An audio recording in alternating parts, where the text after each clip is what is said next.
Olá, gente abençoada, vocês estão bem? Hoje a gente vai falar um pouquinho sobre o Setembro Amarelo. É um tema polêmico que poucas pessoas dão atenção e que muitas vezes quando dão atenção, infelizmente, já é tarde demais.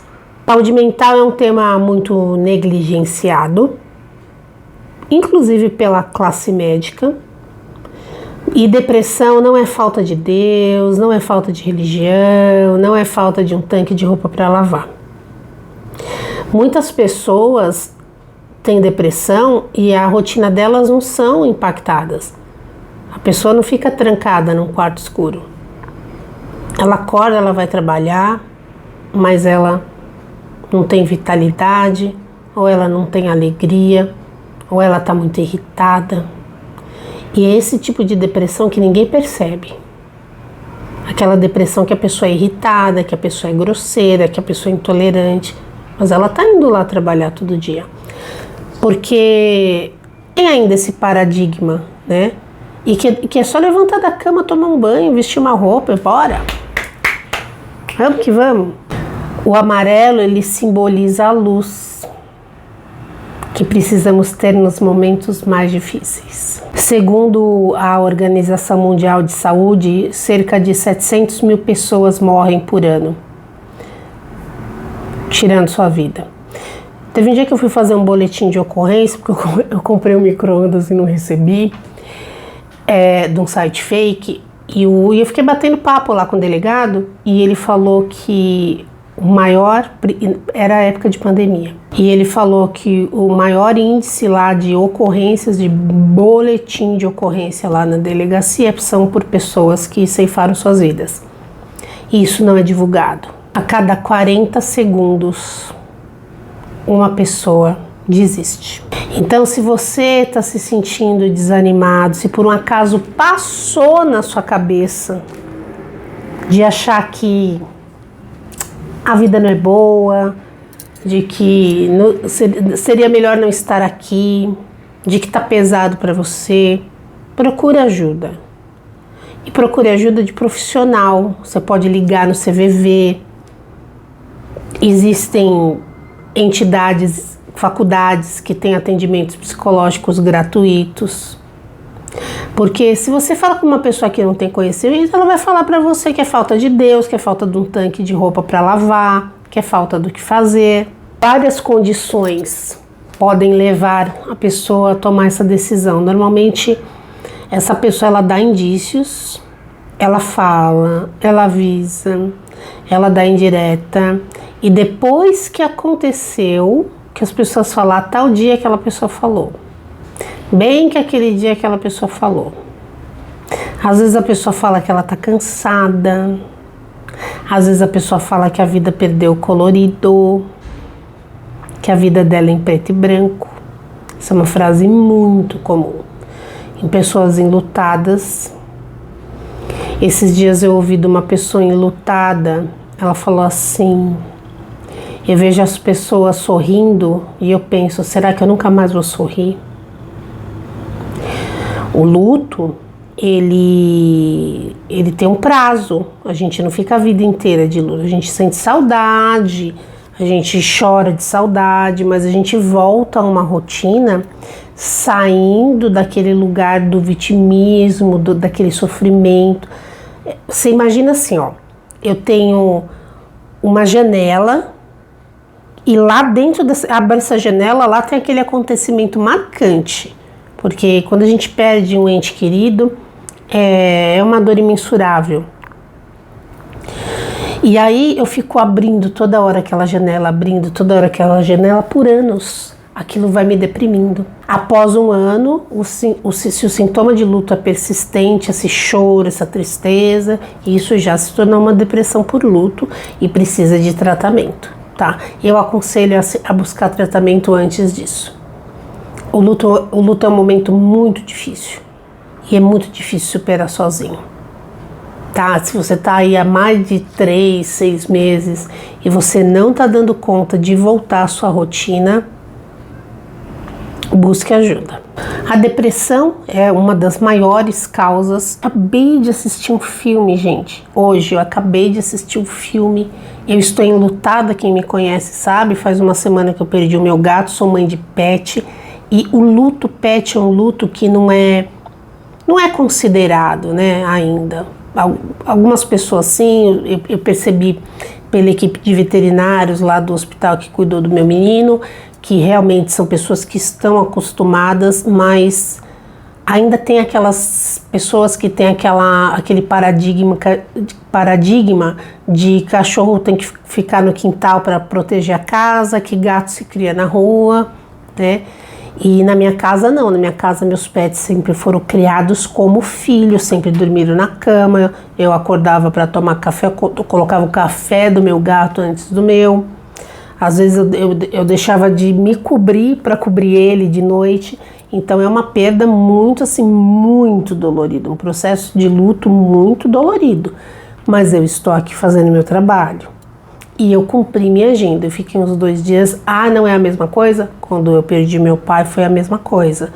O processo de luto durou, lógico, mas é isso que a gente precisa tomar cuidado no outro, quando a gente está vendo que o outro não está conseguindo voltar para a vida. A gente precisa ficar de olho nessas pessoas, a gente precisa estender a mão para essa pessoa e falar, procure ajuda. Muitas vezes a pessoa precisa de uma medicação para estabilizar o humor dela, tá? Porque ela entra numa depressão. Eu olhar uma foto e chorar, e sentir dor, e sentir a minha casa vazia, porque quando você perde uma pessoa, a tua rotina muda na sua casa.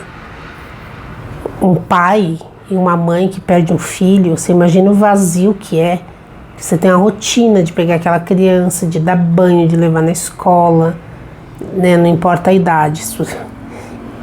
E é uma coisa assim muito contra a natureza, né? Na natureza o certo é nós perdemos nossos pais. Então são dores muito profundas. Eu acabei de assistir um filme hoje. O nome do filme é O Pior Vizinho do Mundo. Eu tinha começado a assistir esse filme há uma semana atrás, eu não terminei de assistir porque eu precisei levar o gato no veterinário correndo, e aí eu fui assistir hoje, uma semana depois. E eu não vou dar spoiler do filme, mas o filme ele fala muito sobre essa questão que a gente está falando hoje do Setembro Amarelo. Então pessoas com depressão, não sei por que entrou essa música aqui. Então, pessoas em quadro de luto, pessoas com depressão por vários motivos, né? E existem vários tipos de depressão, tem depressões que são refratárias ao tratamento. Então, a pessoa está se tratando, está indo no psiquiatra, está tomando remédio, mas o remédio não está respondendo. E às vezes quem está de fora não está percebendo. Por quê? Porque a pessoa só está grossa, a pessoa só está irritada, mas ela está indo trabalhar, ela se arruma. Quantos vídeos a gente vê disso, né? Tem vários vídeos assim, que a pessoa tirou foto sorrindo naquele dia. Transtornos de ansiedade também podem causar isso. Por quê? Porque a pessoa começa a ter um medo irreal do futuro. Um medo é um medo que não condiz com a realidade, ele é diretamente desproporcional ou inversamente desproporcional à realidade.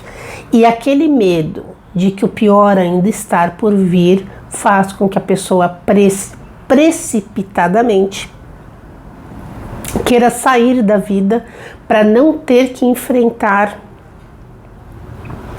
aquilo. Na verdade, a pessoa ela só está tentando sair da dor, sabe? E pessoas com transtorno bipolar, que aí o índice é maior ainda, né? Porque é uma desregulação emocional com episódios de uma alta de humor e uma baixa de humor.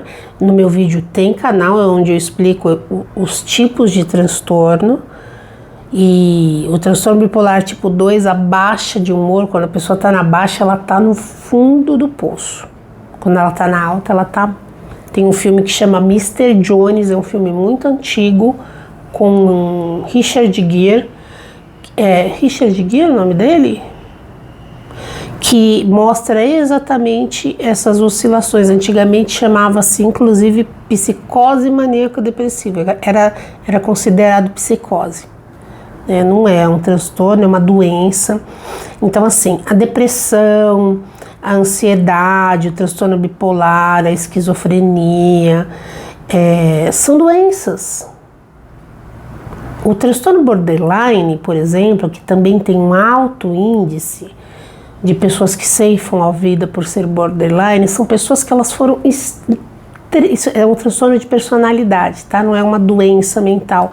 São pessoas que foram extremamente traumatizadas quando crianças, quando jovens, adolescentes, extremamente traumatizadas e criaram uma reatividade, um modo de viver de muita fragilidade, com um emocional muito à flor da pele, muito aflorado. Então tudo é muito, quando ama é demais, quando sofre é demais.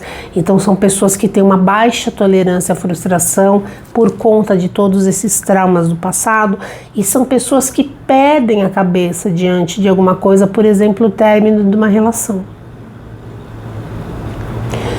Porque a dor para ela é muito mais profunda do que para uma pessoa que não tem esse transtorno.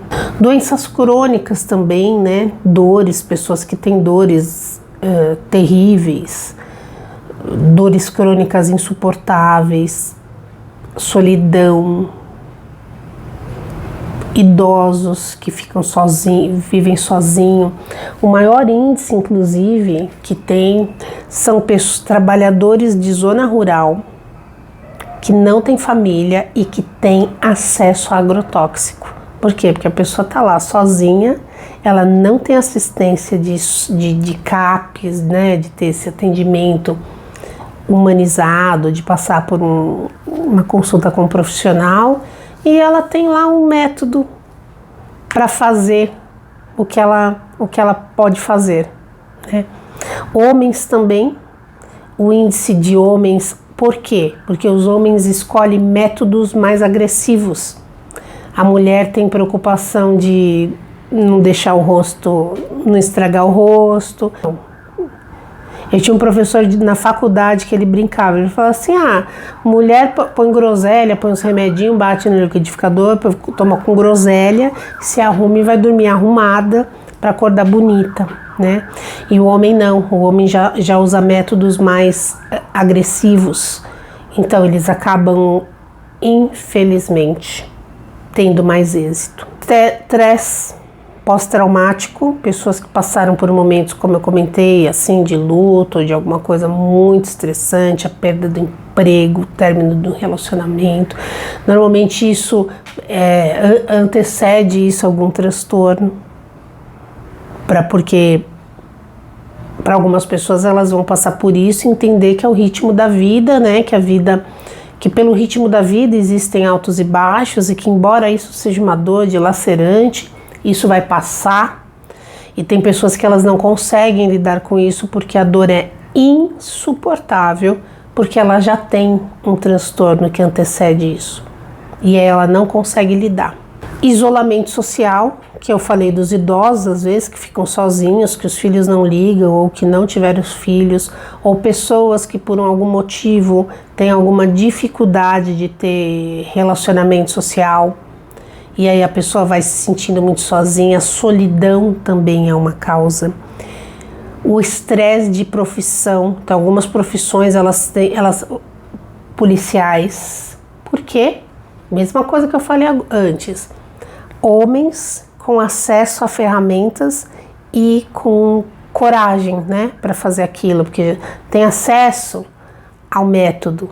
Os trabalhadores rurais, né, os policiais e médicos, que também têm acesso e que também têm profissões estressantes. É importante lembrar que não existe uma causa única. Depois que acontece, fica todo mundo tentando descobrir por quê. Por isso que existe este Setembro Amarelo, exatamente para conscientização de toda a população para a gente nunca negligenciar alguém que precisa, sabe? Outro dia eu vi alguém contando acho que foi minha prima que colocou no grupo da família, porque marca nunca todo mundo pode ir, né? Ninguém pode, um não pode, não, mas esse final de semana eu vou viajar, não, acho que foi minha prima que pôs. E aí, não foi. Não foi, ela não pôs, ela pôs 20 minutinhos. Falou, melhor a gente se encontrar 20 minutinhos do que só se encontrar no Natal, né? Porque nunca ninguém pode e é melhor 20 minutinhos que nada. Mas eu tava vendo outro dia um cara falando isso, falando assim, você põe lá no grupo, vamos se encontrar, ninguém pode. Domingo eu tenho festa da minha criança, mas no velório todo mundo vai, né? Ninguém falta. Por que não ir quando tá vivo? Por que não dar um telefonema pra pessoa quando ainda dá tempo? Ouvir, às vezes, um desabafo de alguém, sabe? Bater na porta do seu vizinho, da sua vizinha que você vê que é sozinho e chama para tomar um café. E aqui eu quero falar por uma visão espiritual, que eu não falei até agora. Muitas pessoas já vieram com esse modo de sair da vida de outras vidas. São pessoas que estão vida após vida, saindo da vida automaticamente, né, porque querem, por não suportar. Tem uma história do Chico Xavier que uma mãe leva um filho e o filho chorando, eu não vou lembrar detalhes, mas o filho não tinha os braços e nem as pernas, o filho só tinha o tronco e a cabeça. E ela leva no Chico Xavier, porque eu acho que ele ia ter que fazer uma cirurgia, eu não vou lembrar os detalhes agora. E o Chico fala, ele pediu para vir desse jeito, porque se ele tivesse pé, se ele tivesse mão, ele ia tentar. Porque ele já tentou de todas as maneiras, e essa seria a única, em todas as outras vidas, ele saiu da vida. Eu não estou usando outro nome aqui, tá? Porque eu acho que depois o YouTube acaba não entregando o vídeo, né? Se eu falar. Mas ele, em todas as vidas anteriores que ele viveu, em todas as outras encarnações, ele saiu da vida por conta própria.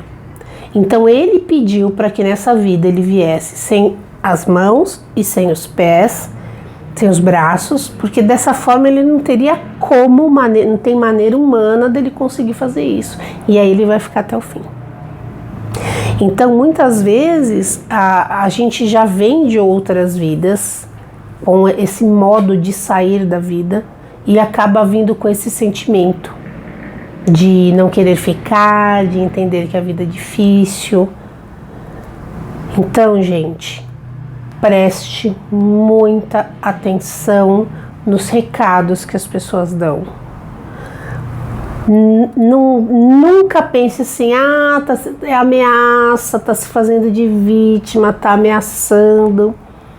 Não pense assim, porque muitas vezes não é ameaça, muitas vezes é só aviso mesmo.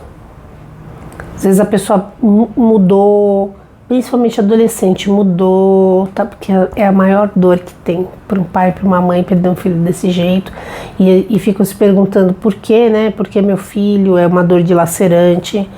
Então, presta atenção se está mais trancado, se está mais quieto, porque às vezes é alguma coisa que aconteceu na escola, às vezes é alguma coisa que aconteceu em rede social, como já aconteceu isso, né? Alguma exposição exacerbada, que ridicularizaram ou qualquer coisa assim, e a pessoa já tem aquela predisposição, aquele humor para baixo, aquele jeito mais triste, ou aquele jeito mais preto e branco de olhar a vida, e quem está em volta não está percebendo.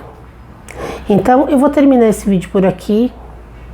Eu quero dizer que eu sinto muito para quem já passou por isso, já conheceu alguém que passou por isso, já perdeu alguém por esse motivo.